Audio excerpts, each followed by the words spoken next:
ചെക്കന്മാരാണ് നമ്മളെ വെച്ച് കടത്തിക്കളയും, ഒന്നും പറയാൻ പറ്റില്ല. മൊബൈല് ചോദിച്ചിട്ട് കൊടുക്കാതെ വന്നപ്പോ ഉമ്മാടെ കഴുത്തങ്ങ് മുറിച്ചു കളഞ്ഞു മോൻ. ഒരുതരം ഭ്രാന്താണ് കുട്ടികൾക്ക്, ഒരുതരം ഭ്രാന്താണ്. സ്കൂള് വിട്ട് വന്നാൽ, എന്റെ 2 പെമ്മക്കള് സ്കൂള് വിട്ട് വന്നാൽ ഓടി വന്നു കഴിഞ്ഞാൽ ഓടി വരും. എന്തിനാണെന്നറിയോ? ഓടി വന്നിട്ട് ഖുർആൻ എടുക്കാനല്ല, ഓടി വന്നിട്ട് നിസ്കരിക്കാനല്ല. എന്റെ ഫോൺ തൊടില്ല. അപ്പൊ ഉമ്മാടെ ഫോൺ എടുക്കണമെങ്കിൽ ഓടി വന്ന് ആദ്യം എടുക്കുന്നവർക്കാണ് ഫോൺ, ആദ്യം എടുക്കുന്നവർക്കാണ് ഫോൺ. അപ്പൊ ആ ഫോൺ ആദ്യം എടുക്കാൻ വേണ്ടിയിട്ട് വണ്ടി നിർത്തുന്നതിന് മുമ്പ് ചാടി ഇറങ്ങി ഓടി വന്നിട്ട് ഫോൺ എടുക്കാൻ. അപ്പൊ ഈ 6-7 മണിക്കൂർ സ്കൂളിൽ ഇരിക്കുമ്പോഴും ചിന്ത, ഓടി പോകണം, ബസ്സിൽ നിന്ന് ചാടി ഇറങ്ങണം, വീട്ടിലേക്ക് ഓടി കയറണം, പെട്ടെന്ന് മൊബൈൽ എടുക്കണം. ഇതാണ് മക്കളെ അവസ്ഥ. ആലോചിച്ച് നോക്കിയേ, ചെറിയ കാര്യമൊന്നുമല്ല. എല്ലാ വീട്ടിലും, തങ്ങന്മാരെ വീട്ടിൽ പോയാൽ തങ്ങളുടെ ചെറിയ തങ്ങളൂട്ടി ഫോണിലായിരിക്കും, പ്രസംഗിക്കുന്നവന്റെ വീട്ടിൽ പോയാൽ പ്രസംഗിക്കുന്നവന്റെ കുട്ടികളൊക്കെ ഫോണിലായിരിക്കും. ഏത് വീട്ടിൽ പോയാലും നമ്മൾ കാണുന്ന കാഴ്ച ഇതാണ്. നമുക്കത് പിടിച്ച് വാങ്ങി മാറ്റിവെക്കാം. കുട്ടികളുടെ ആ മസ്തിഷ്കത്തെ നമുക്ക് ഇപ്പോഴേ ഒന്ന് ക്ലിയർ ആക്കാൻ പറ്റും.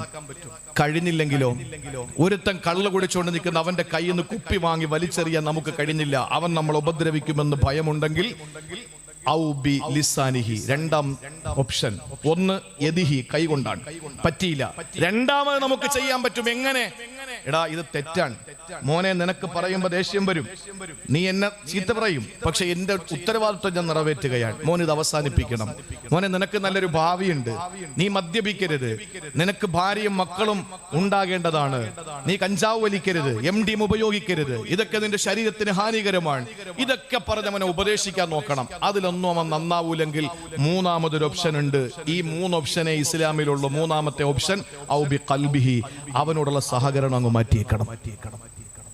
അല്ലാതെ അവനെ നരകത്തിലാക്കുന്ന ജോലി നമുക്കില്ല, അവനെ നരകത്തിലാക്കുന്ന ഡ്യൂട്ടി നമുക്കില്ല, അവനെ മഹല്ലിൽ നിന്ന് പിടിച്ച് പുറത്താക്കുന്ന ജോലി നമുക്കില്ല. എന്തുകൊണ്ട്? ബനു ഇസ്രയേലികളിൽപ്പെട്ട 2 സഹോദരങ്ങളുടെ കഥ സഹാബത്തിനോട് പറയുന്നുണ്ട്. അടുത്ത് കേട്ടുകൊണ്ടിരുന്നത് സയ്യിദുന അബൂ ഹുറൈറ റളിയല്ലാഹു അൻഹു, റിപ്പോർട്ട് ചെയ്തത് ഇമാം മുഹമ്മദ് റഹിമഹുല്ലാഹ്. പ്രിയപ്പെട്ട സഹോദരങ്ങളെ, എന്താ റസൂൽ പറഞ്ഞെന്നറിയോ? ബനു ഇസ്രയേലികളിലെ 2 സഹോദരങ്ങൾ ഉണ്ടായിരുന്നു. അതിൽ ഒരാള് സുഹൃതം ചെയ്യുന്ന നല്ലവനാണ്, മറ്റവന് ദുഷ്കർമ്മം ചെയ്യുന്ന ദുഷ്കർമ്മിയാണ്, താന്തോന്നിയാണ്. അവൻ അള്ളാഹുവിനെ അനുസരിക്കില്ല, പ്രവാചകന്മാരെ വഴിപ്പെടില്ല, ആരാധനകൾ നിർവഹിക്കില്ല. ഒരാളോ നല്ല സൽക്കർമ്മിയാണ്, നല്ല സ്വഭാവക്കാരനാണ്, നല്ല സൽസ്വഭാവിയാണ്. പക്ഷെ ഈ നല്ലവൻ ഈ മോശപ്പെട്ട ജീവിതം നയിക്കുന്നവനെ എന്നും ഇങ്ങനെ ഉപദേശിക്കും, എടാ നീ നന്നാകണം, നീ നന്നാകണം, നീ നല്ലത് ചെയ്യടാ, ജീവിതം കുറച്ചല്ലേ ഉള്ളൂ, ആയുസ് കുറച്ചല്ലേ ഉള്ളൂ, നീ നല്ലത് ചെയ്. ഒരു ദിവസം ഈ പാപിയായ മനുഷ്യന് സഹികെട്ടിട്ട്, ഉപദേശം കേട്ട് കേട്ട് കേട്ട് സഹികെട്ടിട്ട് ഈ ഉപദേശിയായ സൽക്കർമ്മിയോട് പറഞ്ഞു, ഖല്ലിനി വറബ്ബി, എന്റെ കാര്യം ഞാൻ പടച്ചോന് കൊടുത്തോളാ, എന്നെയും എന്റെ റബ്ബിനെയും അങ്ങ് വഴിക്ക് വിട്ടേക്ക്. നിന്നെ എന്നെ നോക്കാൻ അല്ലാഹു ഏൽപ്പിച്ചിട്ടില്ലല്ലോ, നീ എന്റെ റഖീബല്ലല്ലോ, എന്റെ നിരീക്ഷകൻ നീയല്ലല്ലോ, അതുകൊണ്ട് ഖല്ലിനി വറബ്ബി, എന്നും ഞാനും എന്റെ റബ്ബുമായി കൊള്ളാം, നീ നിന്റെ പണി നോക്കടാ. ഉപദേശിയായ നല്ലവനോട് മോശപ്പെട്ടവൻ പറഞ്ഞു. നമ്മൾ പ്രസംഗിക്കാണ് കഞ്ചാവിനെതിരെ. അപ്പൊ ഒരാൾ വന്നിട്ട് പറയാം, മൊയിലാരെ പണി നോക്കിയാൽ എന്ന് പറഞ്ഞാൽ തീർന്നവിടെ, മിണ്ടരുത്, പിന്നെ മിണ്ടരുത്. പക്ഷെ ഈ മാനിൻ എന്ത് ചെയ്തു? ഈ സൽക്കർമ്മിയായ ഈ നല്ല മനുഷ്യൻ പറഞ്ഞു, വല്ലാഹി ലാ യുദ്ഖിലുകല്ലാഹുൽ ജന്ന, പടച്ചോനാണ് നിനക്കല്ല സ്വർഗം തരൂല, അള്ളാഹു നിന്നെ സ്വർഗത്തിലെ കയറ്റൂല. കൈകൊണ്ട് തൊട്ടാൽ പൊട്ടിച്ചിരിക്കുന്ന മണിവീണ കമ്പികളുടെ നാഥം കൊണ്ട് മുഖരിതമായ തസ്നീമിന്റെ, സൽസബീലിന്റെ, കല്ലാറിന്റെ, തേനാറിന്റെ, പാലാറിന്റെ സ്വർഗമുണ്ടല്ലോ, ആ സ്വർഗത്തിൽ അല്ല നിന്നെ കടത്തൂല എന്ന് പറഞ്ഞു. ലാ യഗ്ഫിറുല്ലാഹു ലക, നിനക്കല്ല പുറത്തു തരില്ല എന്ന് സൽക്കർമ്മിയായ മനുഷ്യൻ പറഞ്ഞു. ആരോട്? ജീവിതത്തിൽ നന്മ ചെയ്യാത്ത മനുഷ്യനോട് പറഞ്ഞു. സഹോദരങ്ങളെ, അവന്റെ മനസ്സിനകത്ത് വല്ലാത്ത വേദന തോന്നി. ആരംഭപ്പൂവിന്റെ ഈ സംഭവ വിശദീകരണം കേട്ടിട്ട് തലയിലൊരു മാടപ്രാവ് വന്നിരുന്നാൽ തലയനക്കിയാൽ പ്രാവ് പറന്നു പോകുമോ എന്ന ആശങ്കയോടെ ജാഗ്രതയോടെ സംഭീതരായി സഹാബത്ത് നോക്കിയിരിക്കുകയാണ്. റസൂലുള്ളാഹിന്റെ റിസാലത്തിന്റെ പവിഴ ചുണ്ടുകളിലേക്ക് നോക്കിക്കുന്ന സഹാബത്തിനോട് അള്ളാന്റെ മുത്തു പറയുകയാണ്, ഇവർ രണ്ടുപേരും മരിച്ചു. അള്ളാന്റെ മുന്നിലെത്തുമ്പോ ജീവിതത്തിൽ സുഹൃതം ചെയ്യാത്ത താന്തോന്നിയായി ജീവിച്ച ഏറ്റവും മോശപ്പെട്ട ജീവിതം ചെയ്യിച്ച മനുഷ്യനോട് അള്ളാഹു പറയുന്ന വാക്കെന്തെന്നറിയോ? ഉദ്ഖുലുൽ ജന്ന, സ്വർഗത്തിലേക്ക് പൊയ്ക്കോളൂ. പാപിയായ മനുഷ്യനോട് അല്ലാഹു പറയും സ്വർഗത്തിൽ പൊയ്ക്കോളാൻ. സുഹൃതങ്ങൾ ചെയ്ത ഉപദേശിയായ മനുഷ്യൻ അടുത്തേക്ക് വിളിച്ചിട്ട് അള്ളാഹു ചോദിക്കുകയാണ്,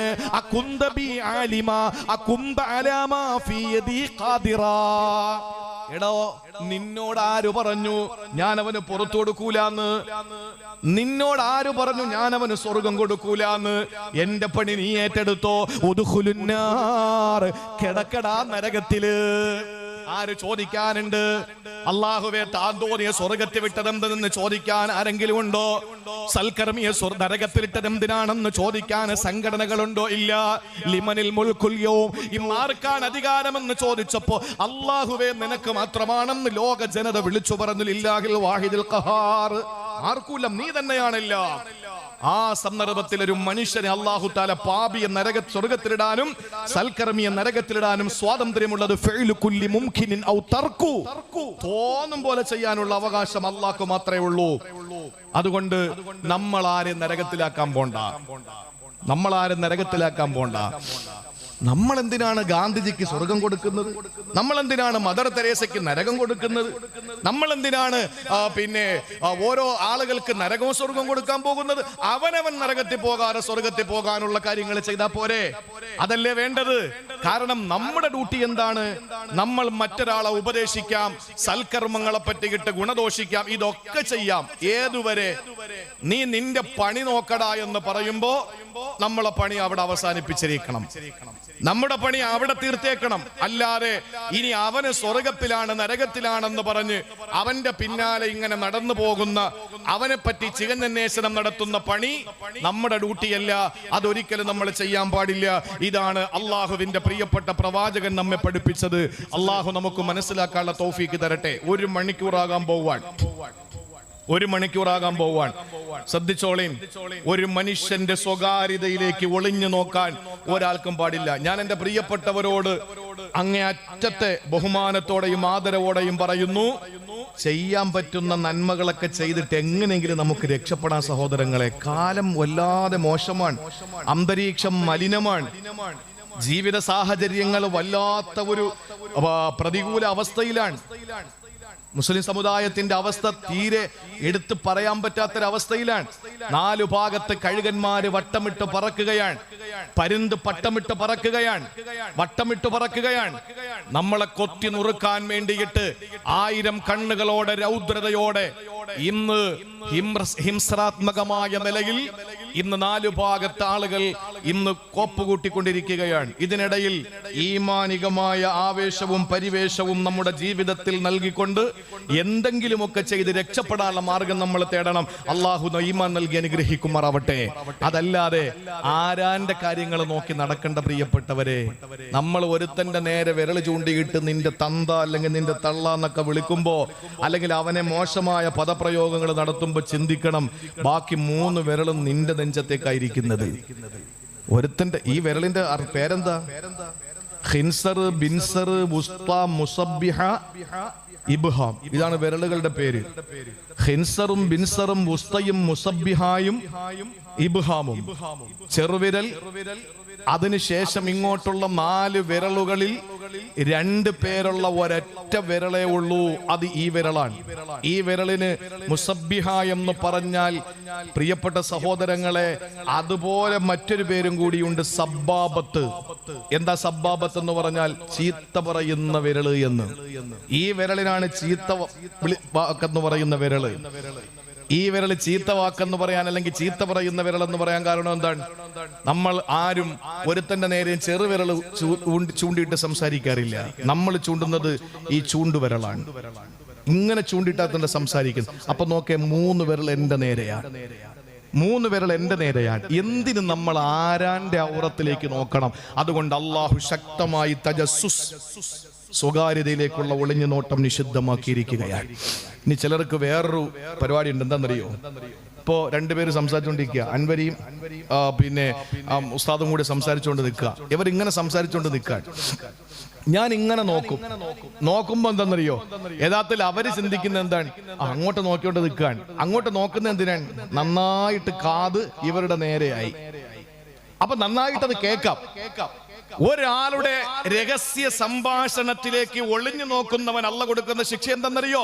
അവരെന്തോ സംസാരിക്കട്ടെ, നമ്മൾ എന്തിനാണ് പോയി നിന്നിട്ട് ഇങ്ങനെ ചെകിട് കൊടുത്ത് കേൾക്കുന്നത്? അത് പാടില്ല. കാരണം അല്ലാഹുവിന്റെ റസൂല് പറഞ്ഞു, മൻ ഇസ്തമഅ ഇലാ ഹദീസി ഖൗമിൻ വഹും ലഹു കാരിഹൂൻ. ഒരു സമൂഹം പറയുന്ന കാര്യങ്ങൾ അവർക്ക് ഇഷ്ടമില്ലാതെ നീ ശ്രദ്ധിച്ച് കേട്ട് കഴിഞ്ഞാൽ സുബ്ബ ഫീ ഉദുനൈഹിൽ ആനിഖു യൗമൽ ഖിയാമ, പരലോകത്ത് വെച്ച് അല്ലാഹു നിന്റെ കാതുകളിൽ ഈയം ഉരുക്കി ഒഴിക്കുമെന്ന് നബി മുഹമ്മദ് മുസ്തഫ. ഈയം ഉരുക്കി നിന്റെ കാതിൽ അല്ലാഹു ഒഴിക്കും. അത് വലിയ കാര്യമാണോ? അവിടെ ചെല്ലുമ്പോ അറിയാം. ചില ആളുകൾക്ക് വേറൊരു പണിയുണ്ട്. എന്താണെന്നറിയോ? ആരെങ്കിലുമൊക്കെ അടുത്തിരിക്കും, മൊബൈലിൽ എന്തെങ്കിലുമൊക്കെ മെസ്സേജ് അയക്കുമ്പോൾ ഇങ്ങനെ നോക്കും, ഇവൻ ആർക്കാ മെസ്സേജ് അയക്കുന്നേ നോക്കും.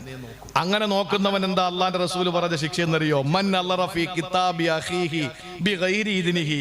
ഒരുത്തൻ വാട്സപ്പിൽ മെസ്സേജ് അയക്കുമ്പോൾ അവന്റെ പെർമിഷൻ ഇല്ലാതെ അതിലേക്ക് നോക്കിയാൽ, വാട്സപ്പ് എന്ന് നബി തങ്ങൾ പറഞ്ഞിട്ടുണ്ടോ? ഇല്ല. കിതാബി അഖീഹി, തന്റെ സഹോദരന്റെ എഴുത്ത്, അത് ഫേസ്ബുക്കിലാകാം, വാട്സപ്പിലാകാം, പേപ്പറിലാകാം, എന്തോ ആകാം. അവൻ നോക്കിക്കൊണ്ടിരിക്കുന്ന ഓരോ സെക്കൻഡും അവൻ നരകത്തിലേക്കുള്ള ഒളിഞ്ഞു നോട്ടമാണെന്ന് ഷഫീഉൽ വറാ നബി മുഹമ്മദ് മുസ്തഫ. പാടില്ല. അപ്പുറത്തെ വീട്ടിന്റെ ജനാല തുറന്നിട്ട് ഇപ്പുറത്തെ വീട്ടിലേക്ക് നോക്കുന്നവരെ അബൂ ഹുറൈറ തങ്ങൾ റിപ്പോർട്ട് ചെയ്യുന്ന, ഇമാം ബുഖാരിയും ഇമാം മുസ്ലിമും റിപ്പോർട്ട് ചെയ്ത ഹദീസാണ്. ലവി തലഅ ഫീ ബൈതിക അഹദുൻ വലം തഅദൻ ലഹു ഫഖദഫതഹു ബിഹസാതിൻ ഫഫഖഅത് ഐനുഹു മാ കാന അലൈക മിൻ ജുനാ. ആരെങ്കിലും അപ്പുറത്തെ വീട്ടിൽ നിന്ന് നിന്നെ എത്തി നോക്കുകയാ, ജനാല തുറന്നിട്ട് ഇങ്ങനെ നോക്കിക്കൊണ്ടിരിക്കുകയാ. അവൻ കാണുന്നില്ല, നീ അവനെ കാണുന്നത്. അവൻ നിന്റെ ഭാര്യയുടെ ഏതെങ്കിലും ഒരു രംഗത്തിലേക്ക് നോക്കുകയാ, അല്ലെങ്കിൽ നിന്റെ ബെഡ്റൂമിലേക്ക് നോക്കുകയാ, അല്ലെങ്കിൽ നിന്റെ കുളിക്കുന്ന അവസ്ഥയിലേക്ക് നോക്കുകയാണ്. അള്ളാന്റെ റസൂൽ പറഞ്ഞതെന്തെന്നറിയോ? അബൂ ഹുറൈറ തങ്ങൾ റിപ്പോർട്ട് ചെയ്യുകയാ. ബുഖാരിയിലും ഹദീസുണ്ട്, മുസ്ലിമിലും ഹദീസുണ്ട്. അള്ളാന്റെ റസൂൽ പറയുന്നു, നീ ഒരു കല്ലെടുത്ത് ഒരൊറ്റ എറിയങ്ങെറിഞ്ഞു കൊടുത്തു, ആ എറിയങ്ങ് കൊണ്ടവന്റെ കണ്ണ് പൊട്ടി. അവന്റെ കണ്ണ് പൊട്ടിപ്പോയാൽ ഇന്ത്യയുടെ നിയമം അനുസരിച്ച് നിനക്കൊരു പക്ഷേ തടവായിരിക്കാം. പക്ഷെ അള്ളാന്റെ മുന്നിലെത്തുമ്പോ നിനക്കൊരു കുറ്റവും ഇല്ലെന്ന് മുഹമ്മദ് മുസ്തഫ, ലോകത്തിന്റെ നായകൻ ശാരിഅ നബി മുഹമ്മദ് മുസ്തഫ. ശാരിഅ നബി മുഹമ്മദ് മുസ്തഫ. സുന്നികളല്ലേ നമ്മള്, വികാരമല്ലേ നമ്മുടെ സലാത്ത്, നമ്മുടെ ജീവവായുവല്ലേ സ്വലാത്ത്. നമ്മളെക്കാൾ പ്രണയിക്കുന്ന നമ്മുടെ ഹൃദയത്തിന്റെ തുടിപ്പേ, കണ്ണിലെ കൃഷ്ണമണിയേ, നമ്മുടെ സിരകളിലെ ചുടുനിണമേ, ചങ്കിലെ ചോരേ, നമ്മുടെ കണ്ണിലെ കൃഷ്ണമണിയേ മുഹമ്മദ് മുസ്തഫ. സ്വലാത്താണ് നമ്മുടെ വാപ്പ ഉമ്മക്ക് കൊടുത്ത മഹർ, ആദം ഹവ്വക്ക് കൊടുത്ത മഹർ സ്വലാത്താണ്. സ്വർഗ്ഗത്തിന്റെ വഴി സലാത്താണ്, ഖബറിലെ ചോദ്യത്തിന്റെ എളുപ്പത്തിന്റെ മാർഗം സലാത്താണ്, സമ്പത്ത് വരാൻ ഭൂമിയിൽ സലാത്താണ്, മാനസിക വെപ്രാളങ്ങൾ മാറാൻ സലാത്താണ്, രോഗങ്ങൾ മാറാൻ സലാത്താണ്, ഉദ്ദേശങ്ങൾ നിറവേറാൻ സ്വലാത്താണ്. സ്വലാത്ത് മുടക്കണ്ട നമ്മൾ. പ്രിയപ്പെട്ടവരെ, റസൂലുള്ളാഹി സ്വല്ലല്ലാഹു അലൈഹി വസല്ലം അവിടെന്ന് പറയുകയാണ്, ഒരു മനുഷ്യൻ ഒളിഞ്ഞു നോക്കി അവന്റെ നേരെ ഒരു കല്ലെടുത്തെറിഞ്ഞ അവന്റെ കണ്ണ് പൊട്ടിച്ചാൽ അവന് കുറ്റമില്ല.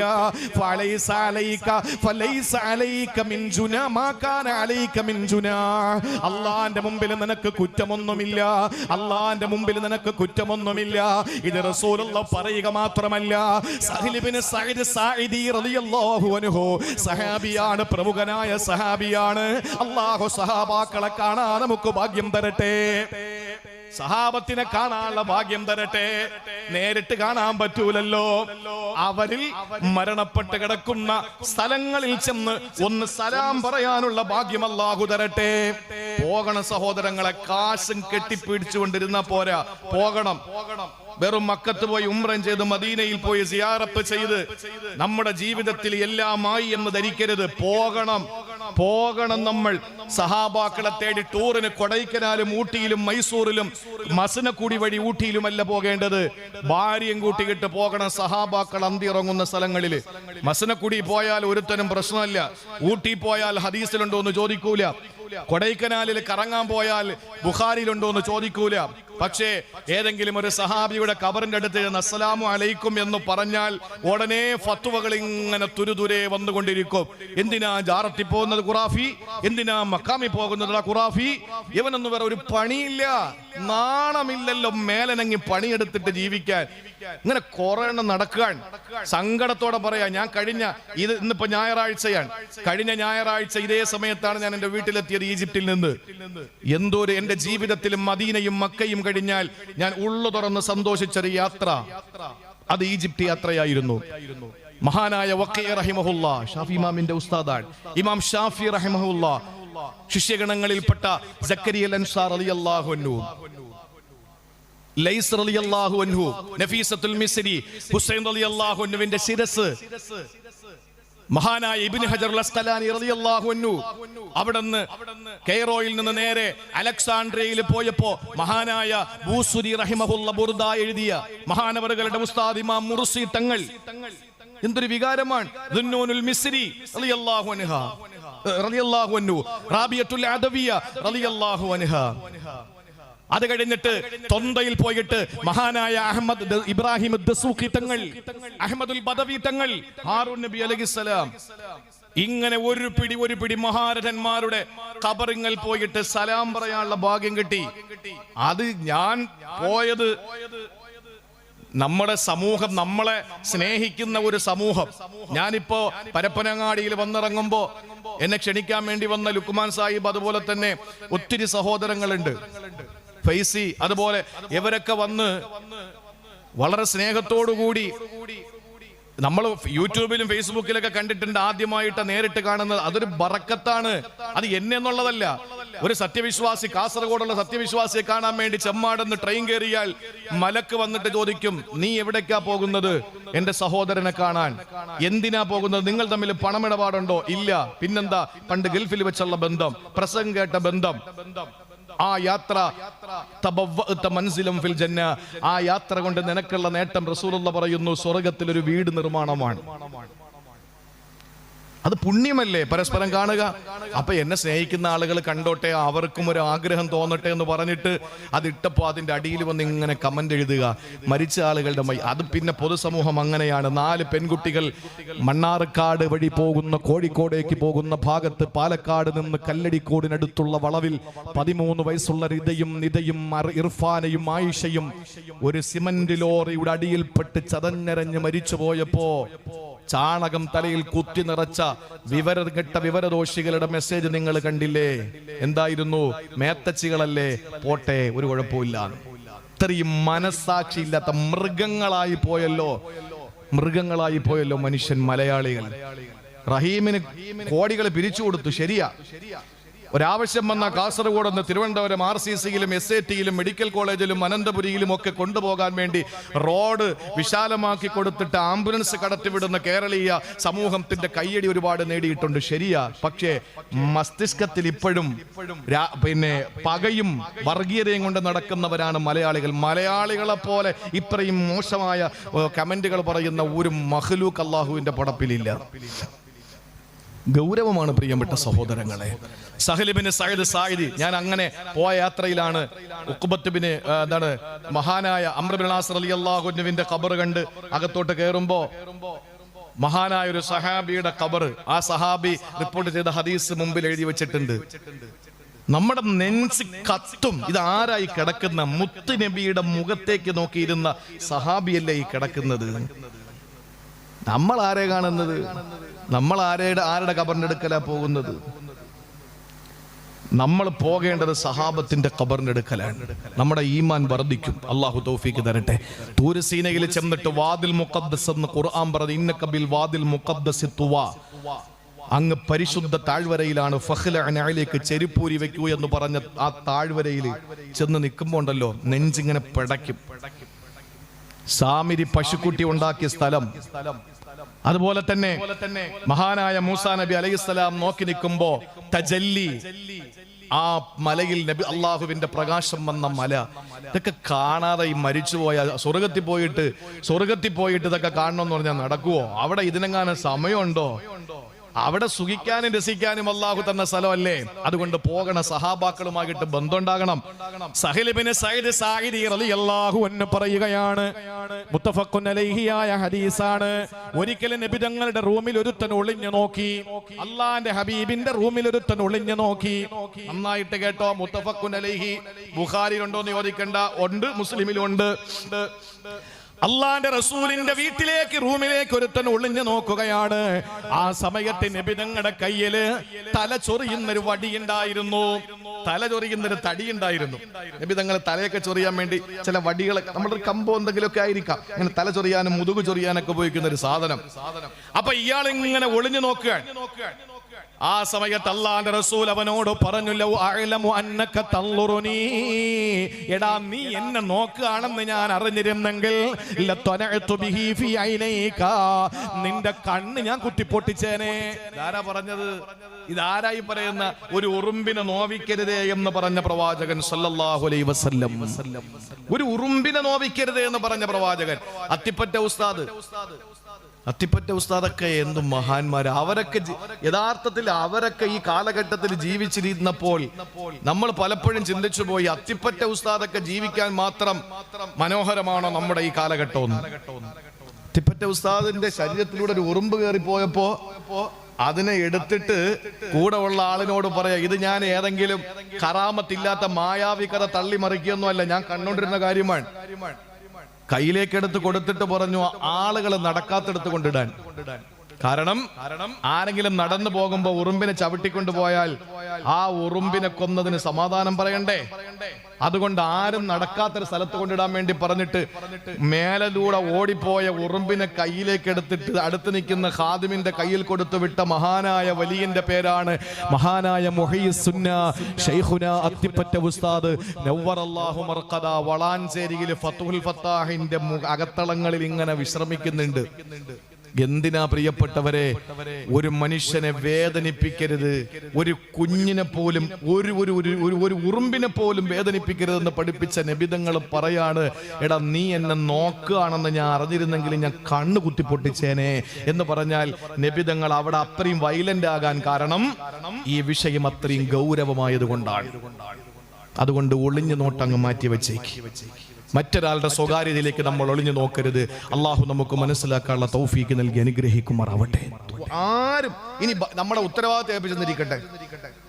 നമ്മുടെ ജോലി എന്താ? നമ്മുടെ ജോലി ഈ നാട് നന്നാക്കലാണ്. എന്നാ പോലും ഒരാളുടെ വ്യക്തി ജീവിതത്തിലേക്ക് നോക്കാൻ പാടില്ല. അബ്ദുറഹ്മാൻ ഇബ്നു ഔഫ് റളിയല്ലാഹു അൻഹു സഹാബാക്കളിലെ പ്രമുഖനാണ്, പത്താമനാണ്, സ്വർഗം കൊണ്ട് സന്തോഷവാർത്ത അറിയിക്കപ്പെട്ടവരിൽ പത്താമനാണ് മഹാനായ അബ്ദുറഹ്മാൻ ഇബ്നു ഔഫ് റളിയല്ലാഹു അൻഹു. മഹാനവറുകളല്ലേ ഉമർ ഇബ്നുൽ ഖത്താബ് തങ്ങളോടൊപ്പം ഇങ്ങനെ മദീനയുടെ തെരുവിലൂടെ നടന്നു പോകുന്നു. ഉമർ തങ്ങൾ ആരാണ്? അമീറുൽ മുഅ്മിനീനാണ്.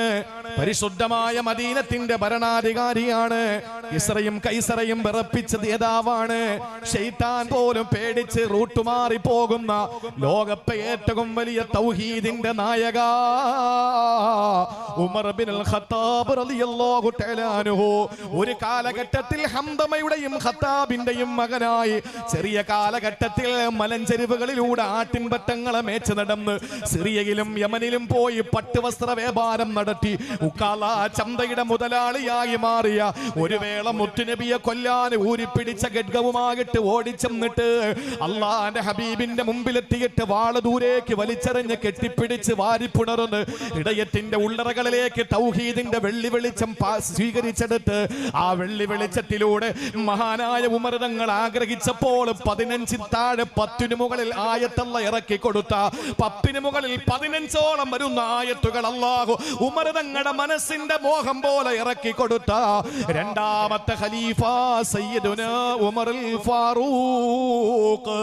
ഇസ്ലാമിൽ ഫാറൂഖ് എന്ന് 3 കാര്യങ്ങൾക്കേ പേരുള്ളൂ. ഉമർ തങ്ങളെ തിരിച്ചറിയണേ, 3 കാര്യങ്ങൾക്കേ ഫാറൂഖ് എന്ന് പറയുള്ളൂ. ഒന്ന് ഫാറൂഖ് എന്ന് പറഞ്ഞാൽ സത്യാസത്യ വിവേചനം എന്നാണ്. ഒന്ന് ഖുർആനിന് പറയുന്ന പേരാണ് ഫുർഖാൻ. ഫുർഖാൻ എന്ന് പറഞ്ഞാൽ ഫാറൂഖിന്റെ മറ്റൊരു പദമാണ്. എന്ന് പറഞ്ഞാൽ സത്യവും അസത്യവും വേർതിരിക്കുന്ന ഗ്രന്ഥമാണ് ഖുർആൻ. ഇനി മറ്റൊന്ന് ഇസ്ലാമിലുള്ളത് യൗമുൽ ഫുർഖാൻ, ബദർ ദിനമാണ്. ബദർ ദിനത്തിന്റെ 17ാമത്തെ രാവിലെ അസറിന് ശേഷം ബദരീങ്ങളായ 313 പേര്, ധീരന്മാരായ വില്ലന്മാരായ സഹാബാക്കൾ 1000ഓളം വരുന്ന ശത്രുക്കളോട് പോരാടിയിട്ട് വിജയത്തിന്റെ വെന്നിക്കൊടി വികായസിൽ പാറിപ്പറപ്പിച്ച ബദരീങ്ങളെ അവരെ പറ്റി പറയുന്ന ആ ദിവസത്തിന്റെ പേര് ഫുർഖാൻ എന്നാണ് ഫാറൂഖിന്റെ മറ്റൊരു പദം. എന്നാൽ മൂന്നാമതാകട്ടെ ഫാറൂഖ് എന്ന് ദീനിൽ പറയുന്നത് ഉമർ തങ്ങളെ പറ്റി മാത്രമാണ്. ഖുർആനിനെ പറ്റി പറഞ്ഞ പേര്, യൗമുൽ ബദറിനെ പറ്റി പറഞ്ഞ പേര് സ്വഹാബാക്കളിൽ ഒരേ ഒരാൾക്കേ ഉള്ളൂ, അത് ഉമർ തങ്ങളാണ്. ആ ഉമർ റളിയല്ലാഹു തആല അൻഹുവാണ് സഹോദരങ്ങളെ. ഉമർ ഇബ്നുൽ ഖത്താബ് തങ്ങൾ ഭരണാധികാരിയാണ്. ഒരാളും ചോദ്യം ചെയ്യില്ല, ഒരാൾക്കും അതിനുള്ള ധൈര്യമില്ല. ആ ഉമർ തങ്ങളും അബ്ദുറഹ്മാൻ ഇബ്നു ഔഫ് തങ്ങളും കൂടി രാത്രി മദീന തെരുവിലൂടെ നടക്കുകയാ. ഉമർ തങ്ങൾക്ക് അങ്ങനെ ഒരു ജോലിയുണ്ട്, വേഷം മാറി രാത്രി നടക്കൂ. വോട്ട് പിടിക്കാനല്ല, ചാരായം വാറ്റാനല്ല. എന്തിനാ നടക്കുന്നതെന്നറിയോ? ഉമർ തങ്ങള് തന്റെ പ്രജകളുടെ ക്ഷാമക്ഷേമ അന്വേഷണങ്ങൾക്ക് വേണ്ടിയാണ്. അങ്ങനെ നടന്നു പോകുമ്പോഴാണ് ഒരു വീട്ടിൽ നിന്ന് വെളിച്ചം കാണുന്നു. രാത്രി ഉറങ്ങാതെ ലൈറ്റിട്ട് പ്രകാശം അവിടെ വിളക്ക് കത്തിച്ച് വെച്ച് അതിനകത്ത് മദ്യപിച്ചിട്ട് ഇങ്ങനെ പാട്ടുപാടി ഉറങ്ങാതെ ജനങ്ങളെ ബുദ്ധിമുട്ടിച്ച് അയൽക്കാരെ ബുദ്ധിമുട്ടിക്കുന്ന ഒരുത്തനാണ്. അതിനടുത്തെത്തിയപ്പോൾ ഉമർ റളിയല്ലാഹു അൻഹു ഇബ്നു ഔഫിനോട് ചോദിച്ചു, ഇതാരുടെ വീടെന്നറിയോ? ഇല്ല, ആരുടെ വീടാ അമീറുൽ മുഅ്മിനീൻ? അത് റബീഅത്ത് ബിൻ ഉമയ്യയുടെ വീടാണ്. റബീഅത്ത് ബിൻ ഉമയ്യ ഉറങ്ങാതെ വിളക്കും തെളിച്ചു വെച്ച് മദ്യപിച്ചിട്ട് പാട്ടുപാടുകയാണ്. ആ സമയത്ത് ഉമർ തങ്ങൾ ഇബ്നു ഔഫിനോട് ചോദിച്ചു, ഞാൻ പോയി പൊക്കട്ടെ? ആരാ? പട്ടാളക്കാരനല്ല, സർവ്വസൈന്യാധിപനല്ല, സാക്ഷാൽ പ്രധാനമന്ത്രിയും സാക്ഷാൽ ഭരണാധികാരിയും പ്രസിഡന്റുമായ ഉമർ തങ്ങൾ ചോദിക്കുന്നു, ഞാൻ ചെന്നിട്ട് പിടിച്ചോണ്ട് വരട്ടെ? അബ്ദുറഹ്മാൻ ഇബ്നു ഔഫ് തങ്ങൾ കയ്യിൽ പിടിച്ചിട്ട് പറഞ്ഞു, ഓ ഉമർ തങ്ങളെ, നഹാനാ റസൂലുള്ളാഹി സല്ലല്ലാഹു അലൈഹി വസല്ലമ, അല്ലാഹുവിന്റെ പ്രിയപ്പെട്ട പ്രവാചകൻ നമ്മളോട് നിരോധിച്ചിട്ടില്ലേ അനി തജസ്സുസി? ഈ ചാരപ്പണി അല്ലാഹുവിന്റെ മുത്ത് നിരോധിച്ചതല്ലേ? ഒരുത്തന്റെ സ്വകാര്യതയിൽ എന്തിനൊളിഞ്ഞു നോക്കണം? അവന്റെ വീട്ടിൽ എന്തോ ആകട്ടെ, നീ എന്തിനാണ് ക്യാമറ വെക്കുന്നത്? എന്തിനാണ് പിന്നാലെ പോകുന്നത്? അത് വേണ്ട എന്ന് പറഞ്ഞിട്ട് ഒരു അമീറുൽ മുഅ്മിനീന്റെ കൈ പിടിച്ചിട്ട് അരുതേ എന്ന് പറഞ്ഞപ്പോ അനുസരണയുള്ള കുട്ടി വാപ്പാന്റെ കൈ പിടിച്ച് കുടിലേക്ക് പോകുമ്പോൾ ഇബ്നു ഔഫിന്റെ കൈ പിടിച്ചിട്ട് പാതിരാത്രിയുടെ നിശബ്ദതയിൽ മസ്ജിദുൻ നബവിയിലേക്ക് തിരിച്ചു വന്ന മഹാനായ ലീഡറെ, നേതാവ്, മഹാനായ സയ്യിദുനാ ഉമറുൽ ഫാറൂഖ് റളിയല്ലാഹു തആല അൻഹു പേടിച്ചത് റസൂലുള്ളാഹിന്റെ വാക്കാണ്, ഖുർആന്റെ നിരോധനമാണ്. തജസ്സുസ് പാടില്ല. അല്ലാഹു നമ്മളെ കാത്തുരക്ഷിക്കട്ടെ. ഒരിക്കലും നമ്മൾ ആരിലേക്ക് നമ്മൾ എത്തി നോക്കണ്ട. ഒരു കാരണവശാലും ഒരാളുടെ സ്വകാര്യതയിലേക്ക് നമ്മൾ നോക്കണ്ട. ഇതാണ് ഖുർആൻ പറഞ്ഞ ഒരാളിലേക്കുള്ള എത്തി നോട്ടത്തിൽ ഒരു ഭാഗം. തജസ്സുസ് ഇത് നിരോധിച്ചു. ഇനി മറ്റൊന്നുണ്ട്, അതേതെന്നറിയോ?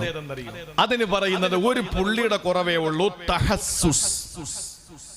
ഒരാളുടെ സ്വകാര്യതയിലേക്ക് നോക്കാം. എങ്ങനെയെന്നറിയോ?